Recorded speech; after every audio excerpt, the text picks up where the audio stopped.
ये कौन प्राय 2 लाख गाई यार कौन खंड चढ़लानी गलु छुआ जन्म हम कौन कहले पूरा गलु छुआ जन्म हम यही बण।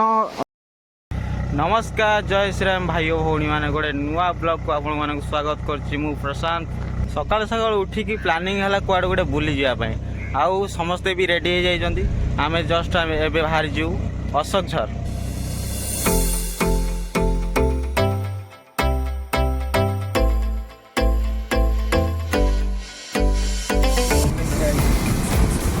आमे आसी पहुँची गलु सुकिंदा सुकिंदा गली आमे जस्ट जाऊचु। तापर कौन हम आगू देखा बड़ दांड जगन्नाथ मंदिर एपटे रथ छकरू लेफ्ट साइड आखि झलसी गला झल देखु गाई मैंने पूरा जगी देमको छाड़ूना रास्ता हेले तथापि आम संघर्ष करी आगू को माड़ी चली प्राय 2 लाख गाई यार कौन षंड चढ़लानी सॉरी प्राय 2 लाख। फाइनाली आम पहुँची गलु अशोक झर। सुंदर व्यू मजा आसीगला। वेलकम करिया किए आसते 2टी बाघ आसते बाघ सहित चेयर गुड़ा भारी बढ़िया भारी बस लगे देखिए भारी खुशी लगे। एबे टिके डेभलप हो जगहटा आग अपेक्षा ए बहुत डेभलप कर। 2टी हाथी आमको स्वागत कर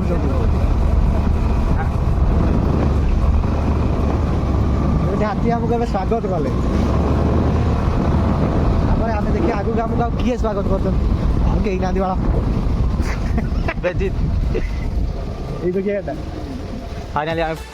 फाइनाली आसी पहुँच गल अशोक घर रे आठी गाड़ी पार्किंग करिकी आम भीतर को जीवु।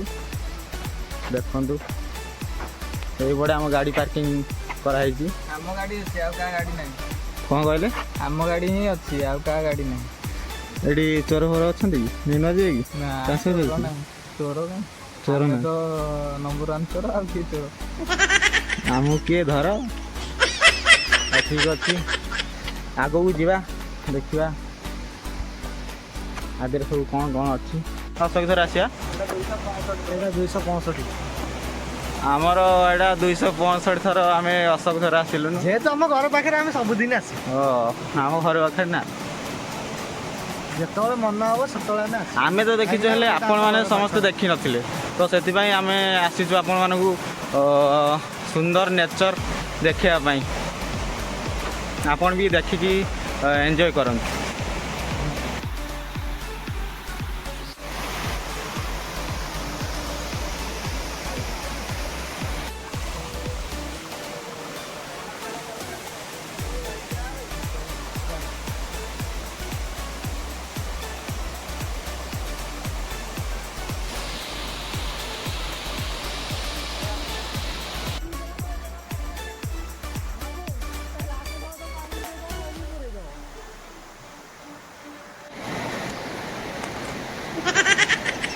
ये कौन भाई देखुए बण खटा आपको आप जमी खटा जमी रोसे कर खाऊँ या डंक को सेमती रोसे कर खाई पारे ये खटा सहित सामान बिलातीर जो बिलातीर भाव बढ़ी जो रेट से दयाक समस्ते ये आसतु आई जिनसा नहीं खाते बिलाती भी खटा ना बण सारू एपट देख पारे आम मो सांग मु तो चिन्ह ना मो सांग मत चिन्हला आज बण सारू ये देखी पारे बण सारू आपको खाइले पूरा पाटी पूरा गलगल गलगल है पूरा कुंड हो गल गल कौन पूरा चल गल छल मल झल मल